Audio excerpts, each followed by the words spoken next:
વિશ્વામિત્રી નદીની જળસપાટીમાં વધારો થતાં શહેરના કારેલીબાગ વિસ્તારમાં આવેલા જલારામનગર વસાહતમાં પાણી ભરાતા લોકોને નજીકની શાળામાં ખસેડાયા.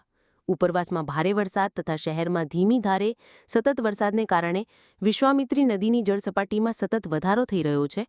ત્યારે રવિવારે સવારે વિશ્વામિત્રી નદીની જળસપાટી 22 ફૂટે પહોંચતાની સાથે જ કારેલીબાગ વિસ્તારમાં વિશ્વામિત્રી નદી કાંઠે આવેલા જલારામનગર વસાહતમાં વિશ્વામિત્રી નદીના પાણી લોકોના ઘરોમાં પ્રવેશતા તંત્ર દ્વારા લોકોને સલામત સ્થળે ખસી જવા સૂચના આપવામાં આવી હતી. સાથે જ અહીંથી લોકોને નજીકની શાળામાં ખસેડાયા છે. અહીં ધીમે ધીમે વિશ્વામિત્રી નદીના પાણી આગળ વધી રહ્યા છે, જેના કારણે હવે સ્થાનિકોમાં ચિંતા વ્યાપી છે. લોકોની ઘરવખરીને નુકસાન સાથે સાથે મગર અને સરીસૃપ જીવોનો ખતરો પણ વધ્યો છે. શાળામાં ખસેડવામાં આવેલ લોકો માટે NGO તથા સમાજસેવી સંસ્થાઓ દ્વારા જમવાની વ્યવસ્થા કરવામાં